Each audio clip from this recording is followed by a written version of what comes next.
What if one small act of kindness, done in the middle of humiliation, could change a person's whole future? What if choosing respect when the room chose, silence was the key that opened doors no money could buy? Abuja moved like a bright river outside, but inside, Diamond Delight, the city's famous cake shop, time felt slower. Gold lights glowed above glass counters. The air smelled of sugar and money. Prices sat on tiny cards like warnings.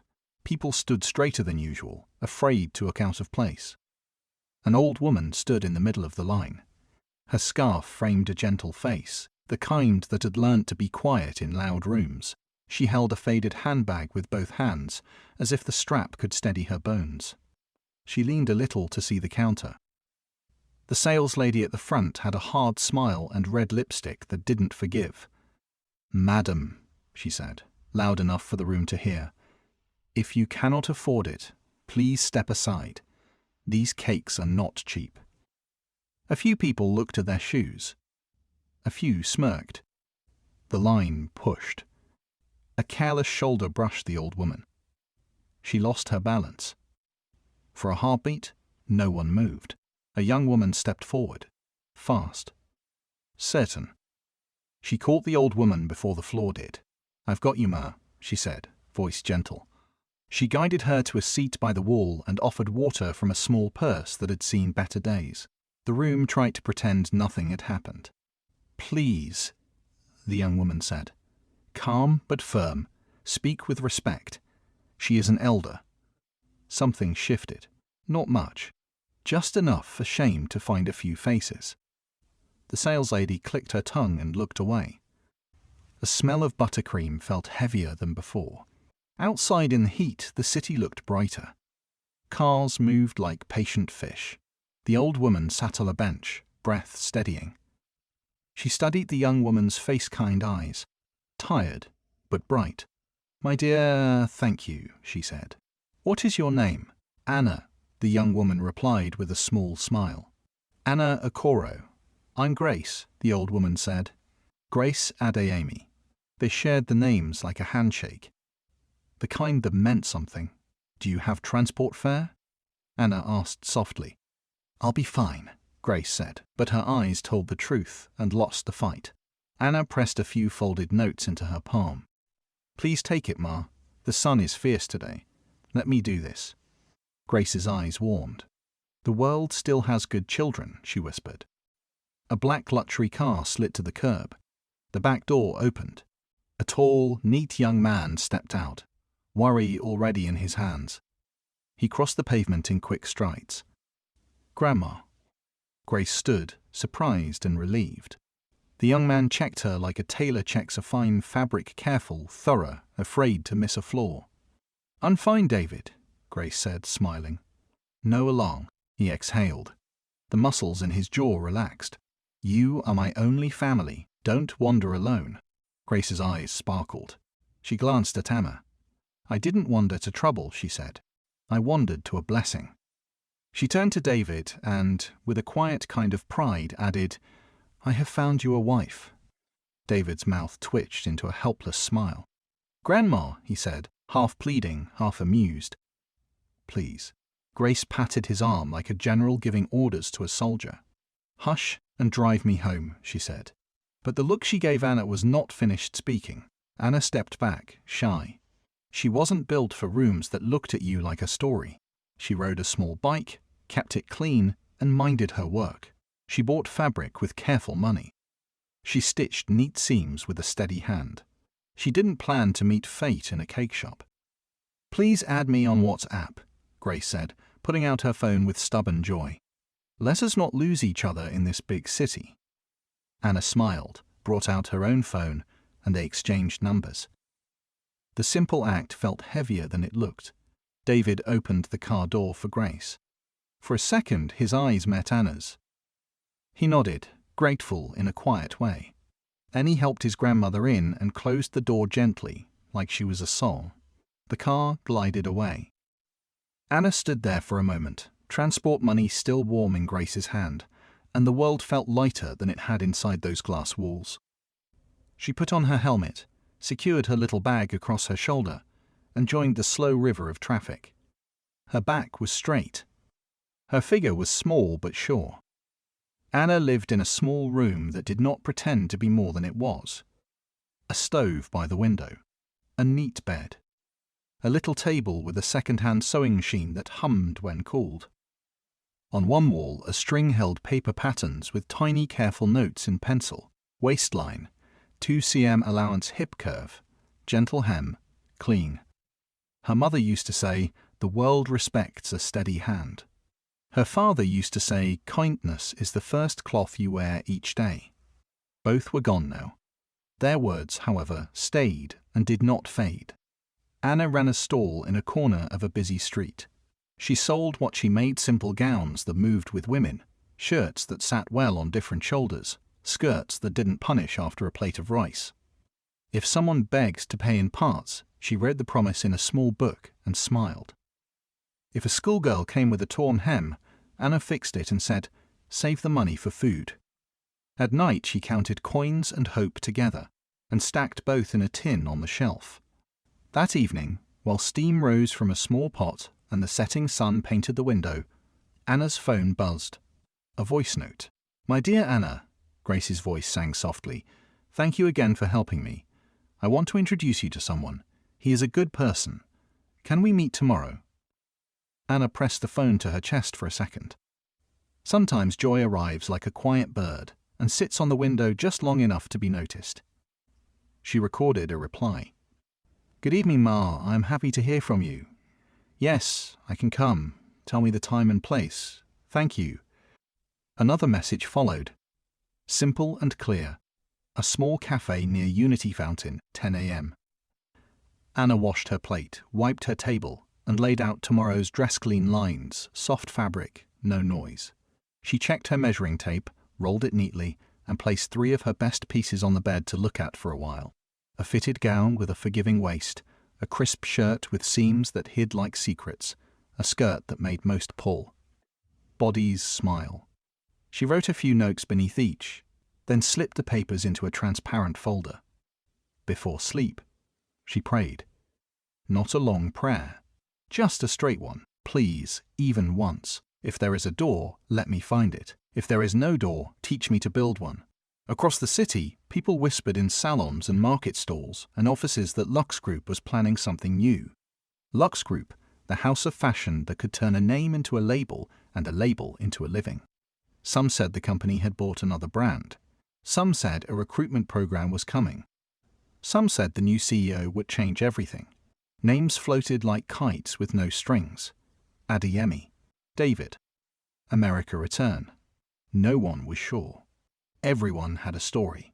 In a quiet office far above the streets, a man stood by a window and watched the city breathe. He didn't like noise around his name. He preferred results to rumors.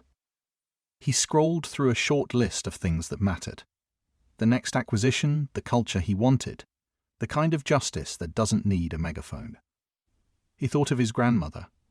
He thought of a girl in a cake shop who had said, "Please speak with respect." He did not know why that line kept returning like a tune. Morning came with soft light and busy roads. Anna woke early and moved around her room like a small ritual. She packed her folder, a neat sewing kit, a tiny lint roller because details matter, and the 3 samples she might need if the day asked for proof. She ate 2 spoons of pap, locked her door, and wheeled her bike into the street.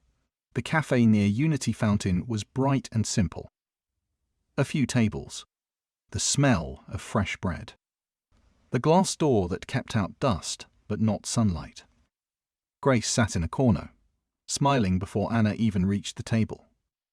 She rose a little, and Anna rushed to help her sit back. "You came," Grace said, joy in the lines of her face. "I came," Anna replied. "Good morning, Ma." A young man stood when Anna arrived. He looked even sharper in daylight neat shirt, clean watch, gentle eyes that missed nothing. He smiled, as if he meant it. "Good morning," he said. "I'm David." "Anna," she replied. They talked small at first. Weather, traffic, the price of fuel, then work. They even asked about her store and listened like people listen when they respect what their ears are catching. Grace watched both faces with the peace of someone who has already made a decision. "Anna," Grace said at last, clear and calm, "I will not force destiny to run. Walk and talk with my grandson. If your hearts agree, then we thank God. If not, we thank him still." Anna smiled, surprised by the kindness inside the boldness. "Yes, Ma, we can talk." They didn't rush it. They shared tea and a meat pie and a soft roll. David asked what makes a dress kind to the body. Anna said it starts with listening to the person wearing it. Not everyone wants to be squeezed to prove they look good. Comfort is respect. He nodded like someone who understood more than he said. Outside, the sun was warm but not angry. They exchanged numbers. No promises, just the beginning of a conversation. Grace waved from the doorway as David helped her into a car. Anna put on her helmet and prepared to leave. Her phone buzzed. A message flashed across the screen, pushed from one excited mouth to 100 more. Lux Group, acquisition confirmed. Recruitment day announced. Designers will be invited to present their work. Hiring based on talent. Anna's breath caught. She pulled under a shade tree and read it twice. The words felt like rain after Harmattan. She closed her eyes and said a quiet thank you to the space above her. At Lux Group headquarters that same morning, lifts opened and closed like lungs. Heels clicked. Voices carried careful excitement. In corners, whispers joined hands. About the buyout, about a program that would bring unknown designers into the light, about the new boss no one had seen. Some swore they knew him. Some swore they had never heard his voice. Back in her small room, Anna laid her best designs on the bed again. She checked every seam and picked off invisible threads no one else would have noticed. She pressed the gown's waist curve with the iron until it obeyed the exact line her hand had imagined. She smoothed the shirt's collar, made a small note about the interlining, and slid the skirt over a hanger to test the movement. She printed her progress photos with timestamps and tucked them behind the sketches in her folder. She wiped her tape measure and rolled it tight. Night came slow and soft. She set her alarm, placed her sandals by the door, and leaned back against the pillow. Some people think dreams arrive by magic. Others learn that dreams are often stitched at night and ironed at dawn. Anna was the second kind. Her phone buzzed once more before sleep. A short message from David. "Did you get home safe?" "Yes," she replied. "Thank you for the tea." A single smile emoji came back. It was nothing. It was something. The city rested. The air cooled. Somewhere in a big house, Grace told the walls that she had seen a good heart and meant to keep it close. Somewhere in an office, a man wrote a note to himself, "Make recruitment fair. No games. No lost files. If talent is found in a stall, give it a table." Morning would ask the courage. Lobbies would fill with bright clothes and sharper tongues. But tonight the world held its breath, just for a moment, and let the seed planted in a cake shop take root. Anna closed her eyes. "If there is a door, let me find it," she whispered again. "If not, teach me to build one." The alarm lay silent on the table, waiting to ring. In 24 hours, a room full of strangers would test her voice. In less than a week, she would learn how much truth can cost and how much it can pay back. And somewhere below the surface, destiny turned its face toward her, like a flower finding the sun. Morning in Abajir rises like a drumbeat fast traffic, busy voices, and news that spreads before the sun fully climbs. On this day, the talk moved quicker than even the boda-bodas weaving through the streets. Lux Group is recruiting new designers. They will choose based on talent. No one knows what the new CEO looks like. The words flew from salons to offices, from market stalls to WhatsApp groups, until they reached Anna's small room. She sat on the edge of her bed, her hands trembling around her phone as she read the message for the third time. Could this be the door she had prayed for? Anna's life had been built on waiting. Waiting after her father died, leaving unpaid school fees and a hole in the family. Waiting after her mother's sickness consumed what little they had. Waiting through nights of stitching clothes by lantern, telling herself, "It is only for now. God will not forget me." She worked saved, and waited. But today felt different. This was not waiting. This was a call. She packed her folder sketches with neat pencil notes, printed timestamps of her progress, and 3 carefully ironed samples. She checked her link roller twice, because details matter when respect is on the line. Then she set out in a neat dress, sandals polished, her bike humming under her as she joined the morning stream of traffic. Lux Group headquarters rose like a monument, glass walls, tall gates, the kind of building that tells you the inside world is not like the outside. The lobby was already crowded with designers carrying garment bags and sketchbooks. Some spoke with nervous laughter. Others postured loudly, trying to drown their fear with noise. Anna found a corner seat and held her tote close. She breathed slowly. This was not a market stall. This was a test of dignity. Then came the sharp perfume. Megan. They had been classmates once, back in the days when Anna's talent shone brightest on paper. Megan's smile had not changed yet, was the kind that looked sweet but cut like a razor. Anna Okoro, Megan said with a laugh that others could hear. You came here with stall work? This place is for real designers. Anna's reply was calm, her voice steady. I came to try, like everyone else. Megan rolled her eyes and swayed off, her heels clacking like applause for herself. Not long after, a man with a flashy watch strutted across the lobby, his voice booming. Barry. He laughed too loudly, pointed at nervous faces, mocked their clothes. Look at that one, he said to his friend. He came with a nylon bag. This is not Balagan Market. People laughed with him, trying not to be his next target. Then the elevator doors opened, and a little parade swept in. At the center was Diana Brown, daughter of a Lux Group director. Her hair gleamed. Her dress fit like a crown. Staff hurried to greet her, hold her files, bring her water. She smiled at no one. She didn't need to. Power greeted her first. The lobby seemed smaller now, filled with perfume, noise, and ambition. Anna's corner felt tighter. She stepped outside for air, her sandals clicking on the pavement. A sleek car rolled to the side entrance. The door opened. Out stepped David Adeyemi, his suit sharp but his expression calm. Beside him was his aide, James, carrying a tablet. Anna's face warmed with surprise. Good morning, David, she said. David turned. His smile softened. Anna, good morning. James looked between them, confused. Before he could speak, David slipped into his cover. This is Mr. Adeyemi, he said smoothly, nodding toward James, the CEO of Lux Group. I was hired yesterday as a driver, just helping him settle in. Anna's eyes widened. She bowed her head slightly to James. Good morning, sir. Then she turned back to David with genuine joy. I'm happy for you. At least now you can care for your grandmother with ease. David's chest tightened at her words. She thought of his grandmother first. It's only temporary, he murmured. But thank you. Anna nodded. Work is work. Respect is respect. Keep going. David's eyes lingered on her.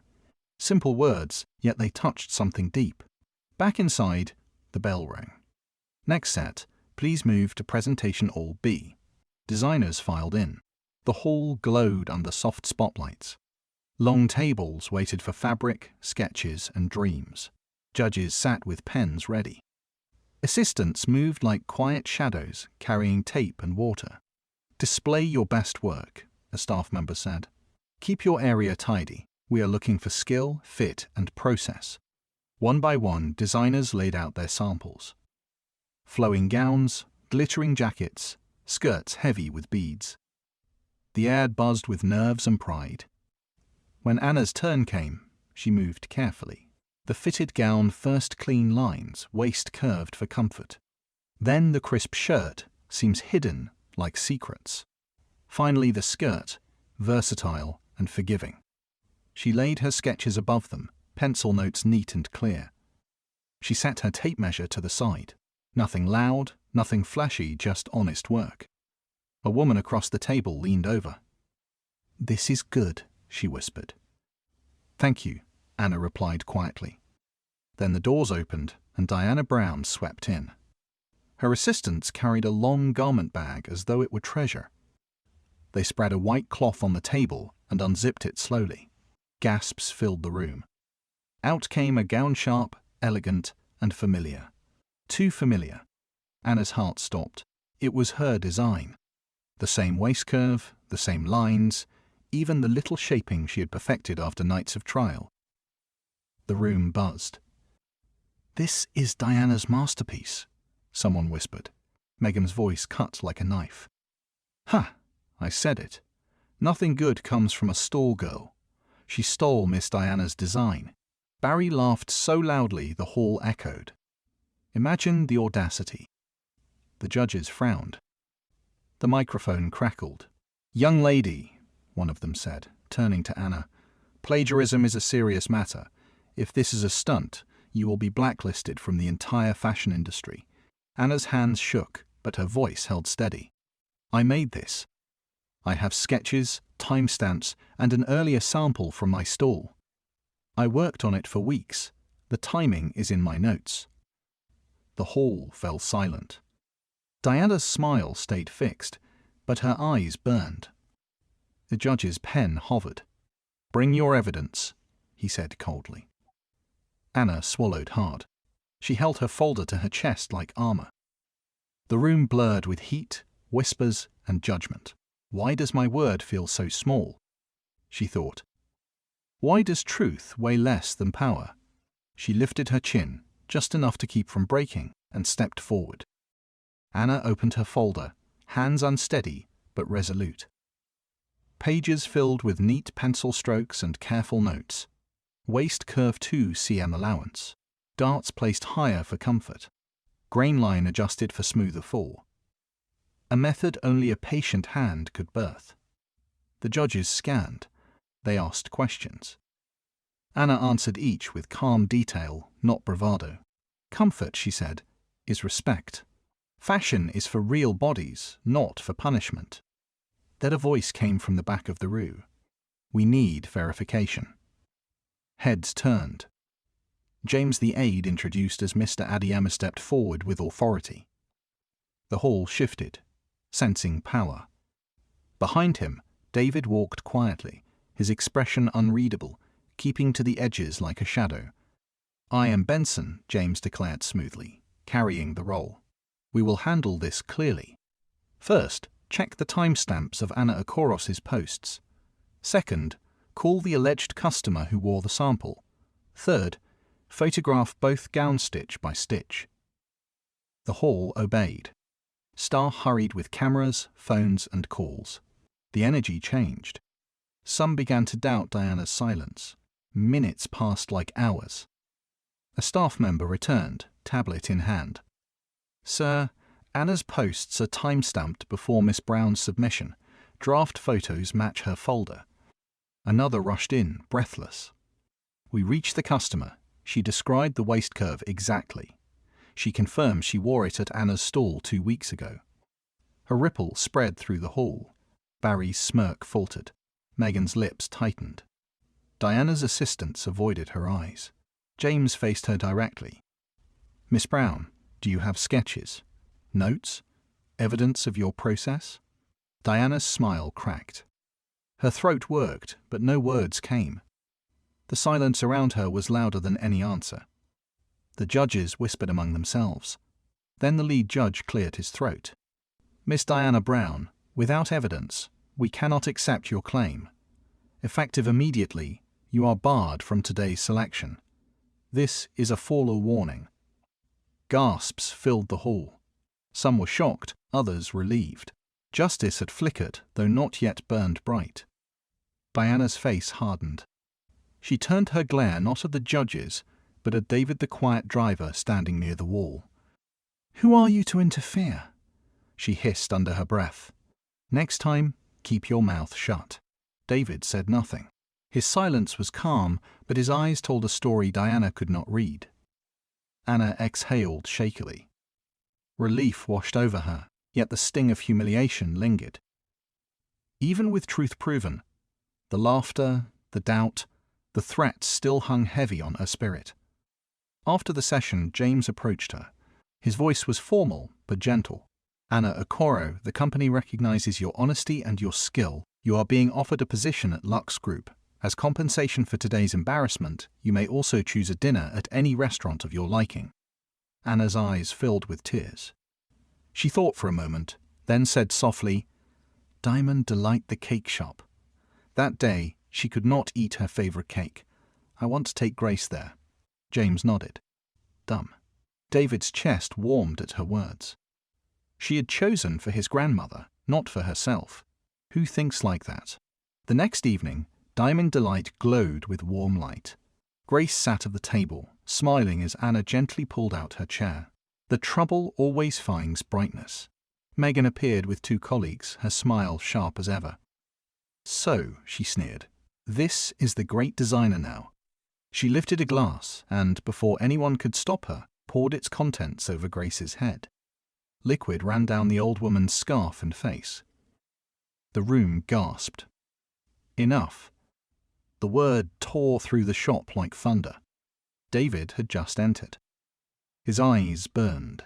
He crossed the room in long strides, handkerchief already in hand. He dried his grandmother's face gently, his rage quiet but terrifying. "How dare you," he said, voice low but shaking with power. "You will pay for humiliating my grandmother." Megan laughed, chin high.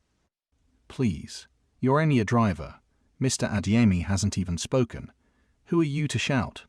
Before she could finish, James stepped forward, face cold as steel.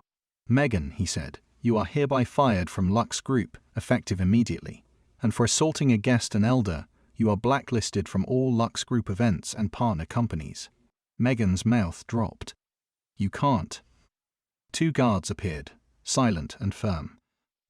The glass slipped from her hand. Her laughter died. She was escorted out into the night, her pride breaking with the doors slam.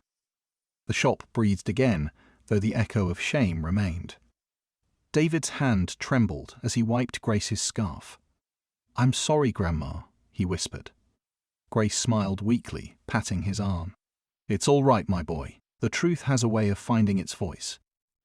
Anna stood close, watching. She thought David was only a driver, yet his anger carried the weight of someone used to command. Something about him didn't add up. But her heart was too full to ask questions. Tonight, all that mattered was kindness being defended, respect being restored. Outside, the city lights glowed like silent witnesses. Inside, a storm was gathering rumors, lies, and secrets waiting to erupt. And Anna, without knowing it, was standing at the very edge of the fire. Rumors move faster than truth. By the next week, the city whispered that David Adiemi, the mysterious new CEO of Lux Group, was engaged to Samantha Johnson, a wealthy childhood friend returned from the United States. Invitations to her birthday banquet floated through salons and offices like golden leaves. People said the announcement would be made there. Anna heard the whispers, but she kept her heart calm. She believed David was only a driver, a bodyguard helping the CEO. Why would powerful people tie his name to rumors of wealth? She smiled when he visited her stall, ironed his shirt when a loose thread appeared, shared roasted corn with him by the roadside. Their bond grew in quiet steps. But shadows were moving. Strange messages began to reach her phone. "You don't belong here. Stay away from Lux Group." Then a rider brushed her shoulder too closely in traffic, and the car slowed suspiciously near her street. Each time she walked away, steady, but the unease grew. David knew. He set a trap. Speaking on a line he knew was being watched, he said in a clear, cold voice, "I will marry you, but Anna must be safe." The words were bait, meant for the people behind the threats. But Anna, passing by the half-open office door, heard only the first half. Her heart cracked. Who was he marrying? Was she only a shield? She confronted him that evening, her eyes bright with unshed tears. "I asked for truth," she whispered, "not riddles." "Anna, please," David begged. "You don't understand yet. Give me a little time." She stepped back, her voice steady but her heart breaking. "You say you are a poor hustler. Why then would powerful people hunt me because of you? Who are you really?" He had no answer she would believe not yet. She turned away. I need space. David stood frozen, knowing silence was cutting him deeper than any words. The next day, Lux Group called an emergency staff meeting. The auditorium filled. Whispers filled the air like restless bees. Then, for the first time, David walked to the Stagno as a driver, not as a shadow, but as himself. "My name is David Adeyemi," he said, voice calm but firm. "I am the CEO of Lux Group." The room gasped. Pens dropped. Some mouths hung open. "In the past weeks," he continued, "a designer in our care was harassed and threatened. We traced the messages, the riders, the money. The source is tied to those who feared competition. Today, those names are banned from our company. Those who helped them from within are suspended, and where needed, the matter goes to the authorities." The screens lit up with documents, numbers, dates, evidence. No rumor could survive it. David's eyes swept the room. Lux Group stands for merit, not manipulation, for dignity, not humiliation. No one will be allowed to steal or bully in this company again. Then he paused, his gaze steady. "And one more thing. The rumor of my engagement to Samantha Johnson is false. There was no engagement. There never will be." The room buzzed. Staff exchanged stunned looks. Whispers flipped into disbelief. Samantha, watching from the crowd, turned pale. David ended simply. "From today, let there be clarity. Let there be peace. To do our work with pride." The hall erupted in applause. Some clapped slowly and faster until the sound rolled like thunder. That evening, David went to Anna. She opened the door, uncertain. He didn't sit until she did. "I owe you everything," he said. "Every answer. No more shadows." He told her everything: the trap, the threats, the false engagement. He showed her the timeline, the evidence, the reason he had stayed silent. "I wanted to protect you," he said softly. "But, in protecting, I hurt you. I am sorry. Anna, the man you saw in the cake shop, that is me. CEO or not, I am still that man. If you want to walk away, I won't stop you. But if you want to try again, I will move a temina. Your pace. Truth, always." Tears stung Anna's eyes. She reached out and laid her hand on his chest. "I forgive you," she whispered. "Not because you are rich, but because you came with truth." Relief broke over him. He drew her close, careful, steady. And when their lips met, it was not glamour but honesty that held them together. From the doorway, a voice interrupted with laughter and tears. "I told you," Grace said, her eyes bright. "I chose her the very first day." Ada hid her face in David's shoulder, smiling. David shook his head, laughing through the weight that had finally lifted. Weeks later, under tall palms strung with soft lanterns, the garden wedding came to life. Music rose, people danced, food carried the smell of honja off rice, grilled fish, puff-puff warm as a hug. Staff, tailors, drivers, managers all came, not for power, but for joy. Anna walked in wearing a gown she had stitched with her own hands. Clean lines, forgiving waist, fabric that moved like breath. David waited at the altar, heart loud but steady. When she reached him, they joined hands. "I promise truth," he said. "I promise kindness," she answered. Their kiss sealed not just a marriage, but a story born from mercy in a cake shop. Grace wept into her handkerchief, smiling like a queen who had set the world in order. Not long after, Lux Group launched a new line.